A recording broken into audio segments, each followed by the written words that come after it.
Jaguars, Raiders. With that, we'll get you out to Oakland. So we'll hand it over to our colleagues, Brandon Guyton and Charles Davis. Larry, apart from a 13-year gap in L.A., we are at the home of the Raiders since 1966. But how much longer will they be playing football in Oakland, California? Straight ahead, we've got a good one on tap here between the Atlanta Falcons and the Oakland Raiders.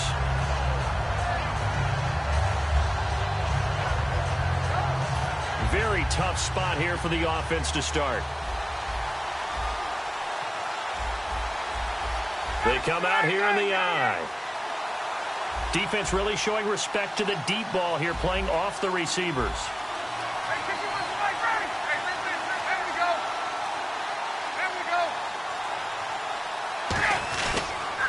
They'll run for the first time with Devontae Freeman. And he stopped immediately there. That's going to go as a loss of a yard, and it'll be second down. There's so many things that go into playing the position of linebacker. Some of them are actually subtle. Doing the drill work that you do all the time in practice and carrying it over to the game. Get rid of blockers and get to the ball carrier and knock him down for a loss. He completes it to Julio Jones. Julio Jones all alone. Touchdown, Falcons. Julio Jones, 96 yards. And the Falcons have taken the early lead. And I think it's safe to say we won't call many touchdown passes longer than that this year, partner. No, I would agree with that totally. And right now, you're looking at an offensive coordinator. Conservative would not go next to his name. Risk taker, definitely, because he valued the opportunity to create a big play against what could have been disaster if they end up getting sacked or fumbling the ball in the shadow of their own goal line. And the decision to come out is going to cost him 5 yards with a new rule as he's taken down right at the 20-yard line.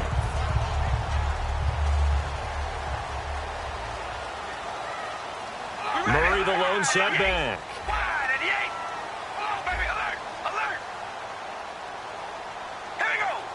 They'll come out in the pistol. Again, we'll see the pistol here.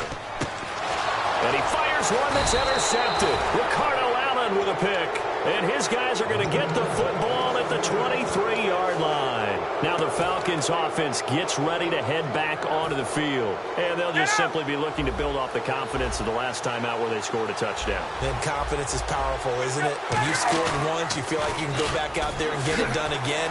Doesn't matter what the defense throws at them. They feel like they're in a groove right now, and they want to get out there and show it. Yeah, hoping to stay in that groove here this go-around. A glance at the starting unit. Julio Jones, a threat on the outside, of course. Combines great athleticism, incredible speed, and a whole lot of toughness to be one of the better receivers in the NFL. Looking for Jones, and it's intercepted. Picked off by the safety, Reggie Nelson. And the return goes up to his own 17-yard line. Hit as he threw it. Charles, that ball's got to come out quicker. It does, and the way that happens, know where you need to go with the ball in pre-snap. Has to read the coverage, has to have a great idea so he knows he can get rid of it right now to an open receiver. Because he had no back in there to protect him with that 5-wide set. So you know what, you become your own blitz control because you've got to deliver the ball and know you're going to get hit.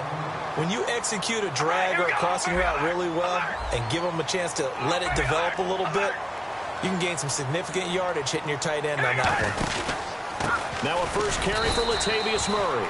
Just a yard on the first down carry, so it's 2nd and 9. We ready? Red 18. Red 18. Zebra. All right, here we go. Carr to throw on 2nd down. Caught left side to Crabtree. And they get him down, but not before he takes it across the 40-yard line. They give him 14 yards that time and a fresh set of downs. All right, here we go. We're going to rally. Rally. Zebra.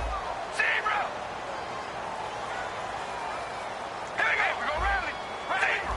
Zebra. Right, here we go. Red 18. Rally. On first down, Murray. And he'll be taken down just shy of midfield. 5 yards on the carry. Good pickup on first down. Here we go. Wide 88. One on, baby. Alert. All right, here we go. We're going to rally. They go with Murray again. And this carry not as productive. He's swallowed up at the line of scrimmage.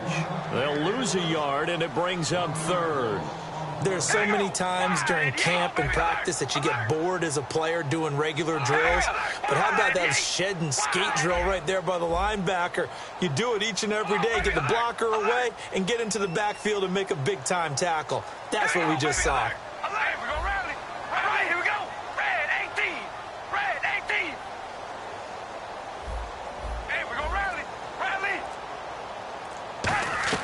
Throwing his car on third down. Toward the sideline, he will have the first down. Good catch. He was able to keep the feet in bounds. And that's how you pick up a first down. Not only does he make the catch, but has enough body control to get his feet down in bounds, toe tapping and dragging to make sure he gets it done. On the ground, this is Jalen Richard. And able to push his way forward here for a good little gain. 5 yards is the tally on first down. That brings up 2nd and 5. And that's exactly what you want on a first down run. Pick up 5 yards, bring up 2nd and 5. The defensive line, though, they've got to figure out a way to out-leverage the guys up front because the offensive line is winning at the point of attack. They keep it on the ground, but this time it's Murray. Just a couple on the pickup there, and now it's third down. The 8th play of the drive coming up. It's 3rd and 3. In today's NFL, you hear all the time about stretching the field and creating space in order to run plays. A toss play will help accomplish that because now you're pushing a defense to chase you all the way to the edges and to the sideline. That's a nice run, probing now early to try and get things done later. Throwing now is Carr. Brought in by Walford, right side. Would have been a decently long field goal, 51 yards from here, but instead they're going to go for it. One hallmark of good defenses is understanding the game, understanding positioning, and tackling immediately in the secondary after catches. I think we just saw that on display right there. Got to him before he ever had a chance to think about turning it upfield.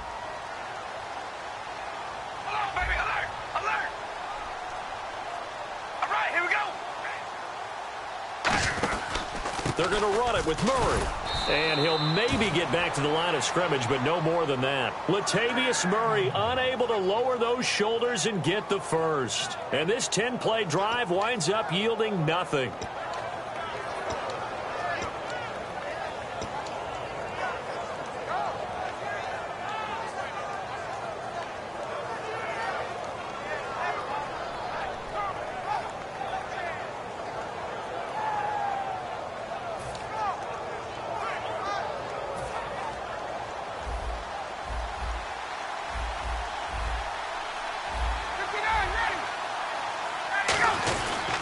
The drive will start with a carry by Devontae Freeman. No gain on the play there, 2nd down. So nothing there. I don't know that that's all in the back, though. You got to look at blocking there, don't you? I would agree with that totally. At some point, they have to win at the point of attack. Instead, it was the defense getting it done again and holding them to no gain. On 2nd down, here's Ryan. He's on the right side by Jones. Alongside Charles Davis, Brandon Gaudin, it's the Falcons in possession to begin quarter.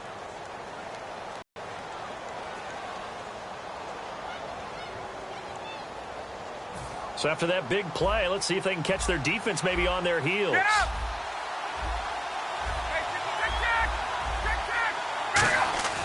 Throwing now, Ryan on 1st down. And no escaping this time as he'll go down. They got him for a sack. Boy, he came in off the edge so quickly there. Look out, because that's exactly what it was being shouted by the offensive lineman to his quarterback because he had no chance to block it.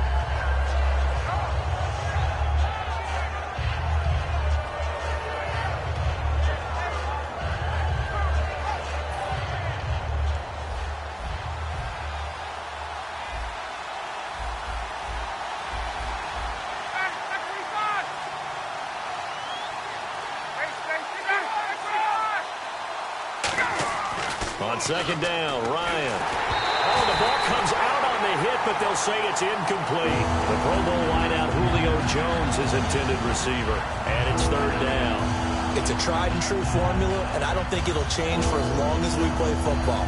If someone's trying to throw the ball, and you can put pressure on them and make it tough, that's only going to help your defense. Yeah, he sensed being hurried. He got rid of it before taking the hit, but incomplete. And he comes back with one complete.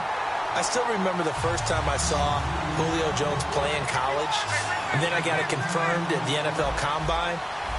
He is like an unbelievable thoroughbred coming out of the gates. I mean, his ability to accelerate and take it the distance and play with such physicality downfield, one of the best receivers in the league. Second in yardage this year, despite missing 2 games with a toe injury. That's right. Second to T.Y. Hilton. Finishes 1,409, did Julio Jones.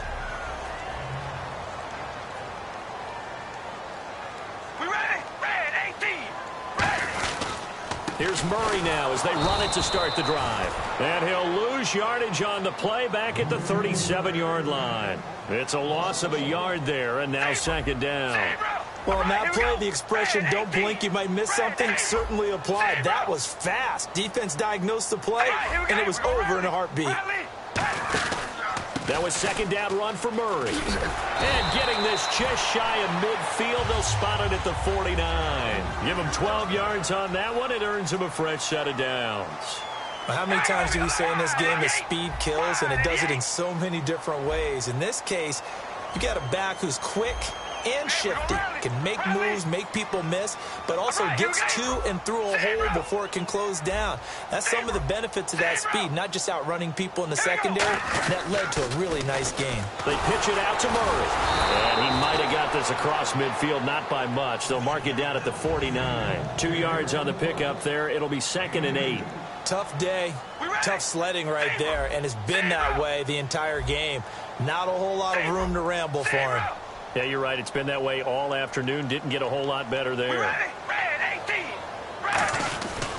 Carr turns, hands to Murray. And some room to work. And he's brought down. They pick up 12 on the play there, and they move the chains. Well, so much for him being bottled up throughout the day. Finally finds a way to break through and get a really nice gain. The defense had felt great about what they had going. Now they've got to turn their attention to getting it back in that direction. Can they bottle him up again? Because I'd say after that run, confidence is pretty high for him. One receiver to the left is Cooper. Play clock winding down. They'll give it to him right up the gut. And the play goes nowhere. Losing yardage back near the 40 at the 39. It's a loss of 2 there, bringing up second down. Partner, we're into the second quarter, and I guess you can kind of look at it both ways. The offense, they've got to figure out what they're going to do because they haven't scored any points. But if you're the defense, you're feeling great about what you've got going on. The only concern you have, if you get to the half, what adjustments will the offense make to try to defeat you?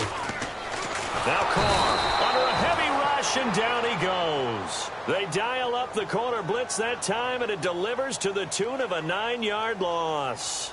The game plan for any defense is finding ways to make a quarterback uncomfortable in the pocket. When you bring pressure from all angles, you never know who's going to get home. In this case, the left cornerback, right in the face of him, puts him down.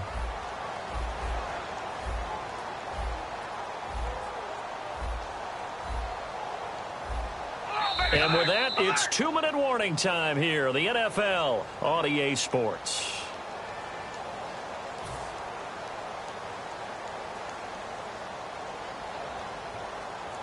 And the offense now will try to regroup after the sack on second down. Baby, alert! Alert! Here we go! Red 18! On 3rd and long, it's Carr. A right side catch by Crabtree. The offense staying out there. They look prepared to go here on 4th and 10. Partner, I think that completion takes the definition of dink and dunk to a different level, doesn't it? It does, and the defense was right there, kind of played into their hands.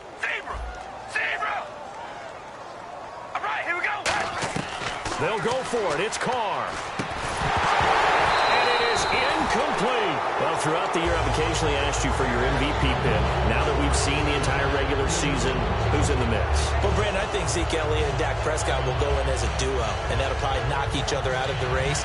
Tom Brady will be heavily discussed, but there's never been an MVP that's missed 4 games, so I don't think that he's going to get it as well. Matt Ryan is probably going to end up being the MVP, but I would posit that Aaron Rodgers would be the guy. 4 and 6 at one point. His lead running back is a converted wide receiver. And who has he been throwing out to wide? Jordy Nelson coming off of a knee injury. You look back at Matt Ryan. He's had the two-headed monster in the backfield. He's had Julio Jones. I think that Aaron Rodgers should be the MVP. Fresh set of downs here. I can say this from experience, especially from a defensive back's perspective.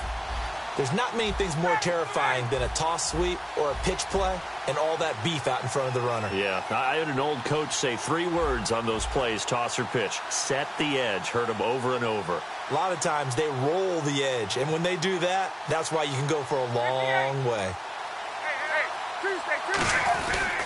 Freeman again, a first down carry. Trying to bounce it outside, but he's only able to get it back to the line of scrimmage. Reggie Nelson, the free safety, in on the stop. Now that's the type of play that'll fire up a defense. Hold them to 1 yard on a first down run. It'll be interesting to see if the offense decides to press the run at all, or if they'll abandon it now after gaining only 1 on that play. Now Ryan on second down. Ryan hit, and nothing but green grass here, middle of the field. The 20. And he's into the end zone. It's a fumble return for 6 and a Raider touchdown. And give some kudos to the defensive coordinator, I think, here. They bring the blitz, they dial it up, and it turns into 6 points for him. It's so nice to hear you actually give kudos to the defense. It is so nice. You're such an offensive guy like that. I love it. He dialed things up, and boy, a big play resulted for his guys. Well, you like the credit to the defense there, right, my friend? Yeah, do I ever?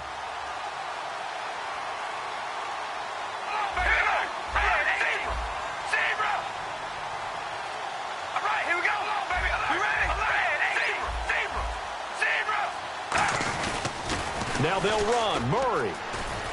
And he'll get in. And they take an 8-7 lead. So a big play there. Not only the fumble return for the touchdown, then they get the 2-point try. And, you know, for the defense, though, they were just over there sitting on the field. They had to rush out to try to defend that. You know, it's funny. They actually practice situations that they call sudden change when the team turns it over. I'll guarantee you no one practices a fumble return for a touchdown like that, and now someone goes for 2. Really good strategy by them putting them in that situation. And the Falcons now making their way back out onto the field.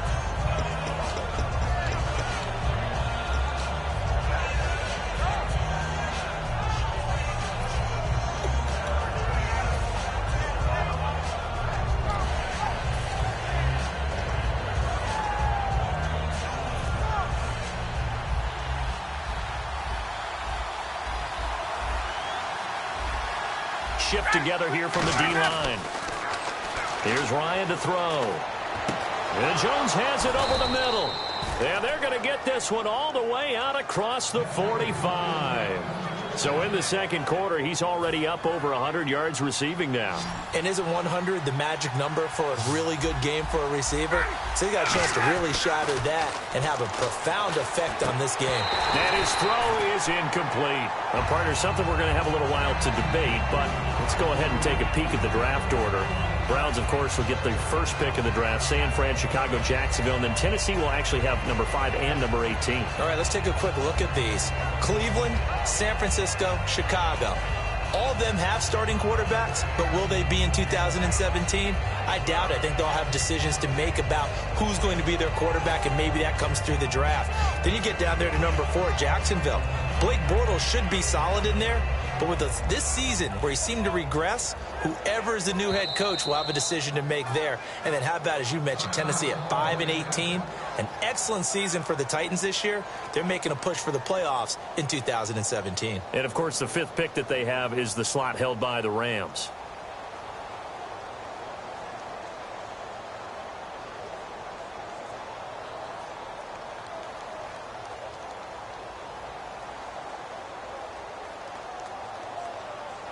So incomplete on first. Let's see what second down has in store.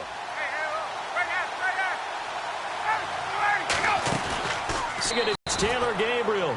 18 yards the gain for number 18. Here, they're just quicker than fast. A lot of them combine quickness and speed, and they catch a lot of footballs, as we just saw there. And some space here. And I think the ball's... I've often thought that I don't like this rule, where the offensive player fumbles the ball, it goes out of bounds, and they get to keep it. That's just because you're a defensive guy. That's why you don't like it. Yeah, you're right. It is a slanted view, isn't it? But this is where, for the offensive team, the sideline is their friend. Usually it's not their friend. Yeah, exactly right. I actually played for a guy in college. You know what he used to name the sideline? Sammy. Sammy sideline, and use him well.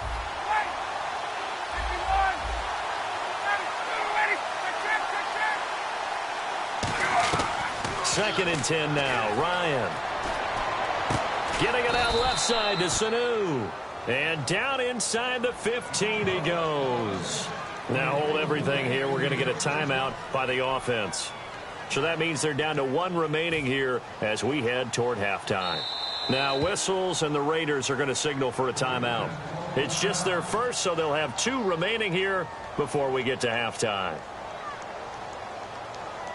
So even though it's first down, here's the field goal unit on now to try to get three before halftime. And that is no good. And this score will stay right where it is.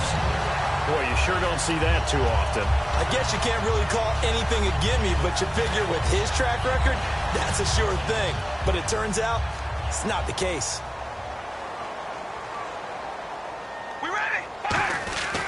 They begin the drive with a run by Murray. And some room to maneuver. And they're able to get this one across the 35. We have hit halftime. Still two more quarters to go. We'll take a timeout. We'll be back after this. You're watching the NFL, and it's on EA Sports. It's in the game.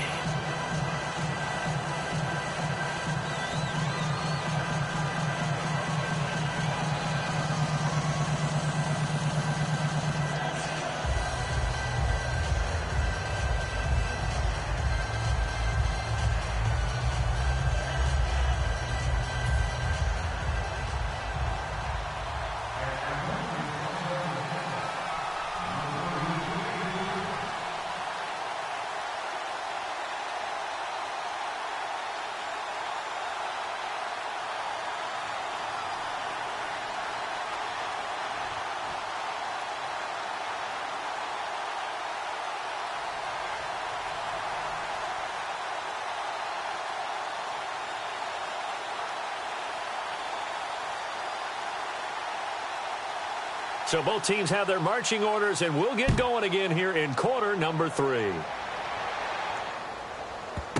This is taken just shy of the 10 here. And he's going to get taken down inside the 10 at about the 8-yard line. Out comes the Raiders offense. They'll go on offense first to start quarter number 3. They have the lead. Now they'll be looking to extend that lead. And this is where I enjoy talking about one of my favorite subjects, tendency breakers, or counters as I also like to call them. You've done things in a certain way in the first half, and they've had the ability to see what you've done. They're going to make their adjustments. So guess what? You adjust yourself and try and stay ahead of the pace because you are looking for some separation in this ball game. The adjustment to the adjustment. Without a doubt. Show them one thing, hit them with something else. They come out here in the eye. Second half starts with a run by Murray. And he's going to be taken down shy of the 10, right around the 9-yard line. Just a yard on the pickup there, and it'll bring up a 2nd and 9. Looking to speed things up here, going with some tempo.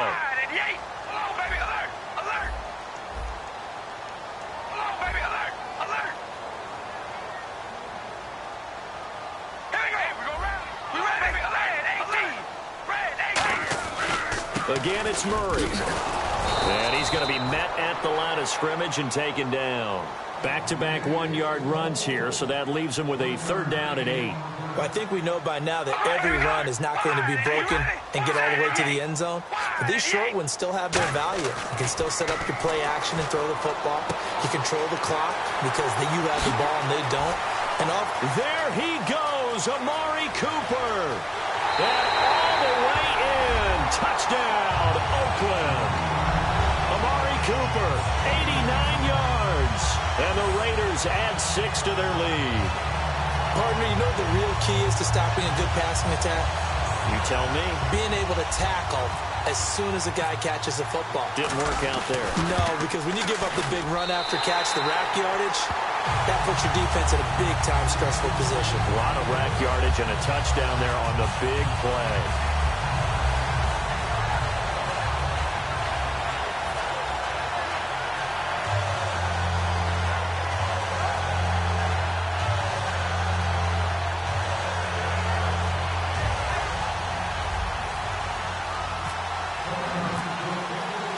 Is the kickoff unit as they run up and send this one away.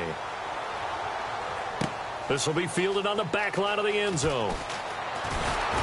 And he probably should have stayed in the end zone as he'll muster a return up to only the 14-yard line. A look at the offense now here coming back out on the road for their first possession of the second half. They're down in this game. A chance for the offense, though, to put something on the board, get some momentum here in half two.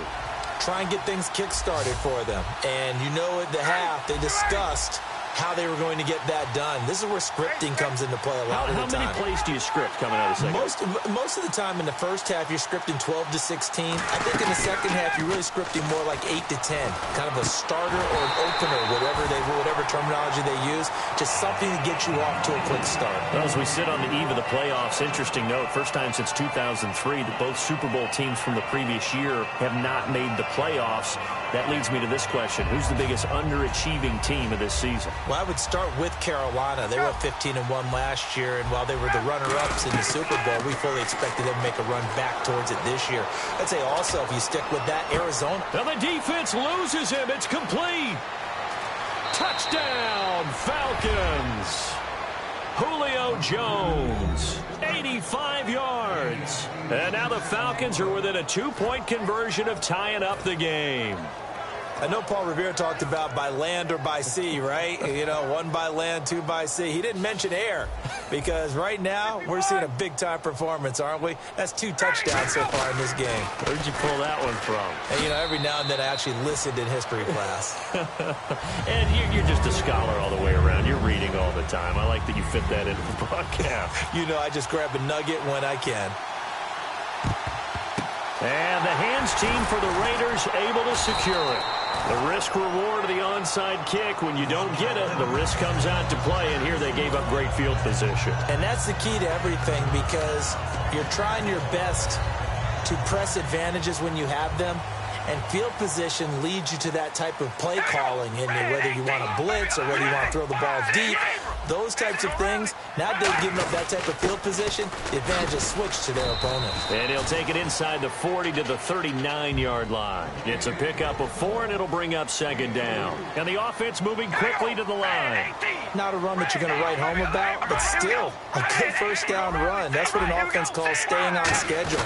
3 to 4 yards on first down, you're set up very well for the rest of the drive. 2 yards the gain there, and now they're left with a third and about 4 for a first. Partner, we know today's NFL is really built around the guy throwing the football. But these short runs, they still pay dividends because they can take their toll on a defense, and they can add up as the game goes along. You control the clock, you control the ball, and that way you often control the game. Cooper's got it. And he's going to get the first down here as he's taken down at the 22. A solid gain of 15 yards, and the sticks move. I don't care how many times we see it. I still get a kick out of watching quarterbacks and receivers do the pass tree in pregame warm-up. But I always remember that when we go to practices, we see that after practices as well. They really tune it up, don't they? They tune it up. They know why they do it for these situations. First down. And they build that trust, and that's why they're able to find him in this type of a situation. No gain on the play there. It'll be second down. And they're going to speed things up here.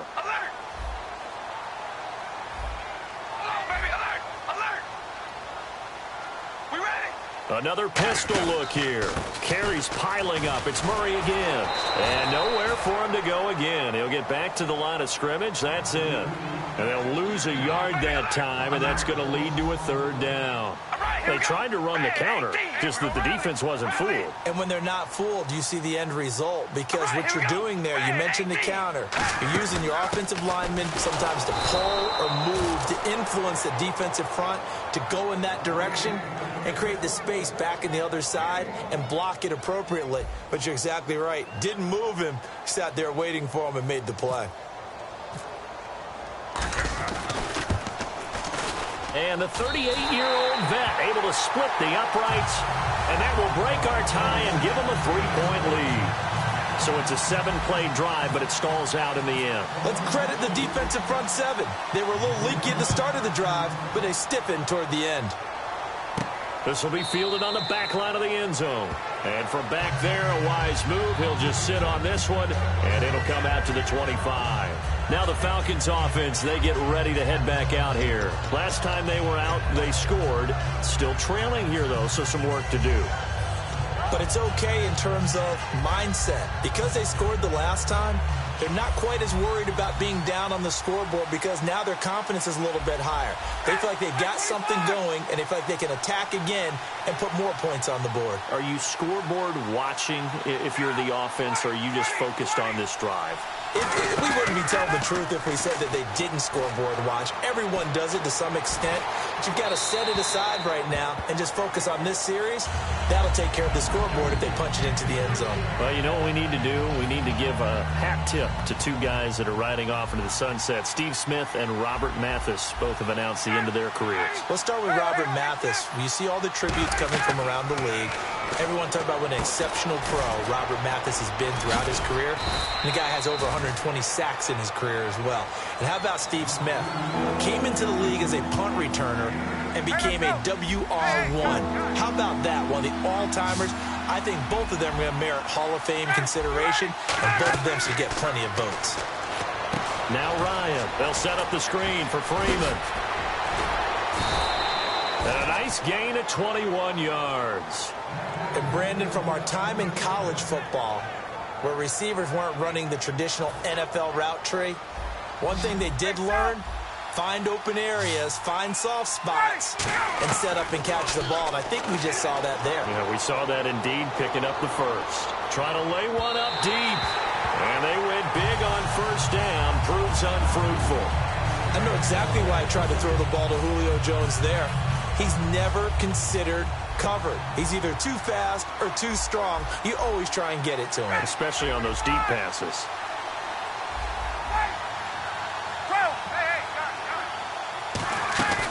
Again on 2nd and 10, it's Ryan. Caught on the right side by Jones.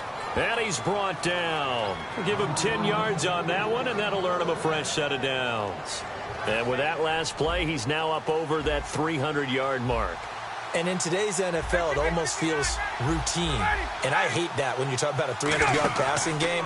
To me, 300 yards still signifies excellence, and he's achieved that in this performance. And he'll go down at the 28. 7 yards there on the first down screen play. 2nd down now after the pass completion. Back now in the East Bay. It's been a very hotly contested game to this point. Just a field goal separating these two teams as we get set for the 4th quarter.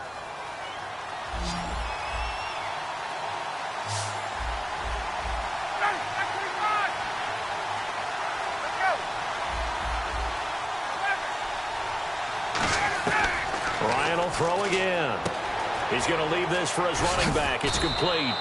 And he'll go down here right around the 23-yard line. 5 yards is the pickup there as that extends this drive. Not only did we just see back-to-back nice gains, but we're also seeing the confidence rise, not just for the guy who caught it, but the guy throwing it as well. And these back-to-back catches here out of the backfield, that can set something up downfield in a later sequence, right? A lot of the time, it starts to draw the defense closer to the line of scrimmage. So to your point, show this swing pass, show this check down. Maybe later on you heave one deep and you catch him close to the spot. No gain on the screen there. It's 2nd down. So many screen passes are the result of excellent acting by everyone. But sometimes the guy who's getting the ball tips the play off. The running back, because he's eager to get the pass, and sometimes he doesn't act very well about whether he's going to block or leak out or whatever. And I think that they saw that, and that's why they're able to get to him on it. And his throw's going to be incomplete. He was hoping to get that one to Tevin Coleman in space. And that takes us from 2nd to 3rd down. Everything about that play tells you about today's NFL offenses and what they're asking out of running backs. You can't just be a guy who can run the football. You have to be able to catch it as well, and he didn't get that done on that play. On 3rd down, Ryan. He's got Sanu. But he will have the first down before he's tackled at the 12. That was a nicely run slant route, and what the receiver's trying to do is make the defender think he's going upfield for a deeper route, and then breaks it off, usually after about 3 to 4 steps, and cuts towards the middle of the field. And now what he's trying to do is use his body to keep the defender away from the football and get the quarterback a really nice target. A good pickup there, 8 yards on the first down completion. When you see zone defense and you know you've got a drag route on as your primary call, you've got to be really careful as a passer about how far you let your guy go, because he might wander into some tough coverage. And the seemingly endless drive continues. Ryan keeps it on the sneak. Only 3 there on the pickup, but that's enough to move the chains. And when you get into the red zone, you do whatever it takes just to keep the chains moving. A simple quarterback sneak on 2nd and short. Now it's 1st and goal. And he will take it in for a Falcon touchdown. Matt Ryan taking it in. And the Falcons have taken the lead here in the 4th. Instead of having to play follow the leader there, the leader led. I like that. And he likes that, doesn't he? 1st and goal, let me do the job. Because you know when he falls into the end zone after falling behind those big guys who pushed up front, that's a pretty good celebration, isn't it? Gives him a little street cred in the locker room, too, doesn't it? Street cred, and then when they go out to dinner afterwards, he's still picking up the check. And boy, figure this one out. Leading here in the 4th, and now they're going to try an onside kick. Now whistles, and the Raiders are going to signal for a timeout. It's just their first. They'll be down to 2 remaining as we step aside here in the 4th quarter. And now a whistle and a timeout called by the kicking team. It's just their first. They'll be down to 2 remaining as we step aside here in the 4th quarter. And boy, figure this one out. Leading here in the 4th, and now they're going to try an onside kick. And the hands team for the Raiders able to secure it. 4th quarter, they felt like they needed the football back. Unfortunately, they couldn't get it. And I know we brought analytics into the game, and someone has said here that the data says that when a team's expecting an onside kick, 80% of the time, the team expecting it, they do actually recover the ball, which is what we saw here. I just wonder if that number is much more of a anecdotal type of a number. Kind of like when the coaches tell us, well, when you score on special teams, 93% of the time you win the game. I'm still waiting to see that number is empirical. Give him 9 there on the first down completion. Seeing that play and understanding just how tough it is to cover tight ends, especially the ones running around the NFL nowadays, makes me glad I didn't make it in that league. I would have had a really difficult time. But now you get to sit up here with me. Yeah, and that's fun, isn't it? And what a really nice gain right there on first down for them. Brings up a nice second down for them. And they're going to hurry back to the line now.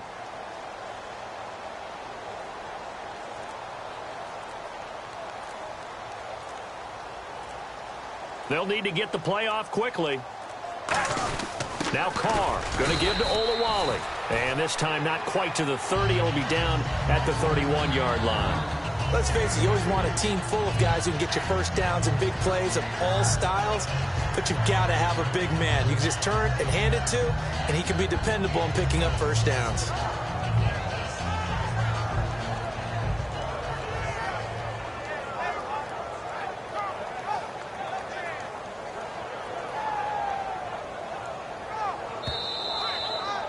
Time for a break. We'll come back for the electrifying conclusion after this. All right, here we go. Here we go, rally. Rally. We ready. Red 18. Red 18. Here we go, rally. Oh, baby, alert. Alert. Now Carr with a give to Murray. He can't bring him down. The weight room does work. And he's brought down. And a nice carry there of 15 yards. It's really come into vogue to talk about the different gaps that the defense tries to attack in an offensive line. And most of the time we're talking about blitzes. How many times have you heard double A-gap blitz? Well, where is the A-gap? It's the space between the center and the guards, either side. So when you're having a double A-gap blitz, that's 2 guys coming through that gap. In this situation, though, that A-gap wasn't open for the defense to exploit. The offensive line took care of it, protected it, and moved the defensive guys out of the way to allow for that nice run. They go back to Murray on first down. And he'll fight his way down right around the 12. Calling a gain of 4 on first, and that'll make it second down. They're going to hurry back to the line now. some of the most unselfish players on any football team? Defensive tackles, because we ask them to just eat up blocks and allow other people to make tackles. But when he can make a play himself, as we just saw there, that's a big day. Here we go. Wide and eight. Wide and eight. A 20th carry coming up now for Murray. And this play goes nowhere, losing yardage back to the 15. Now whistles come in. We're going to get a timeout here by the offense. That'll leave them with just one remaining in this fourth quarter of play.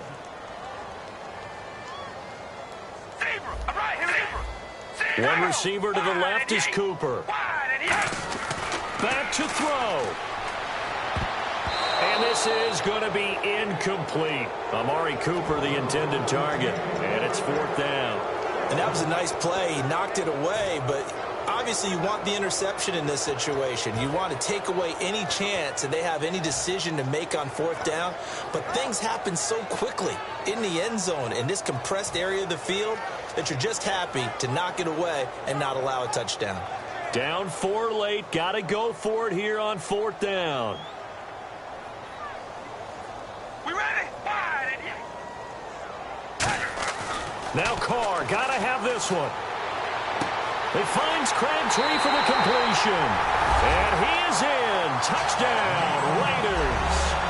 Michael Crabtree in the final minute. And the Raiders have moved out in front here in the fourth quarter. So many practices we've watched over time where the offense works on scoring late in the game and finding a way to win, as we just saw there. Just saw it right there. Now can they preserve that advantage that they just got? And it's up and good.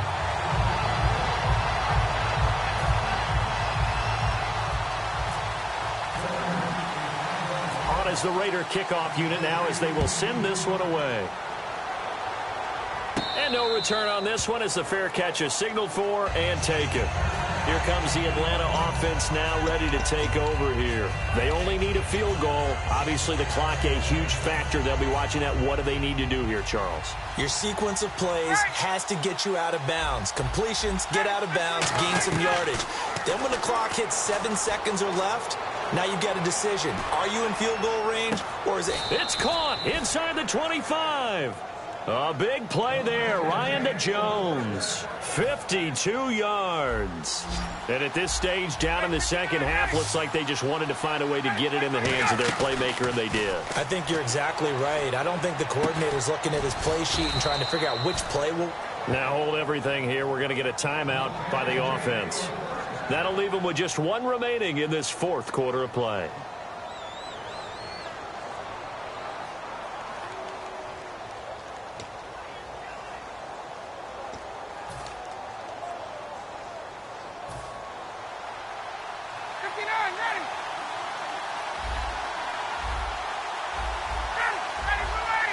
From the 2-yard line now, it's first and goal. They run. Devontae Freeman. And he gets in. Touchdown, Atlanta. Devontae Freeman with 3 seconds remaining. And the Falcons have taken the lead here in the fourth. And that will make this a 4-point game.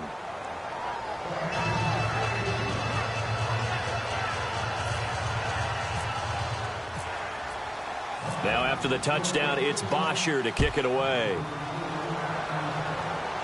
And a fair catch signaled for and taken successfully.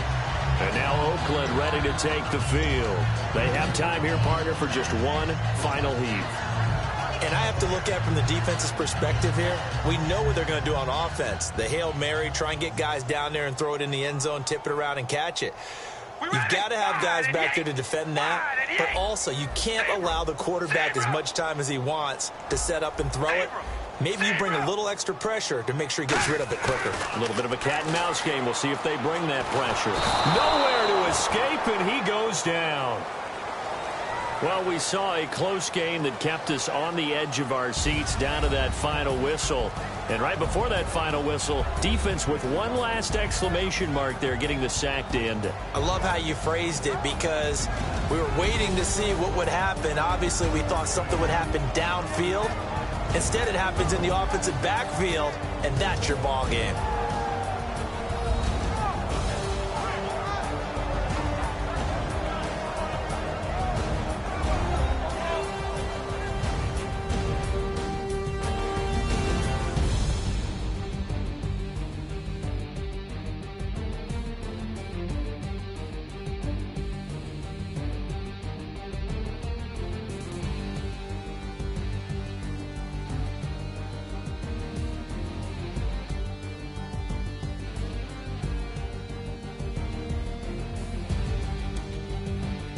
So that'll do it for us. For Charles Davis and all our crew, I'm Brandon Gaudin. You've been watching the NFL on EA Sports. From Oakland, we sign off. So long, everybody.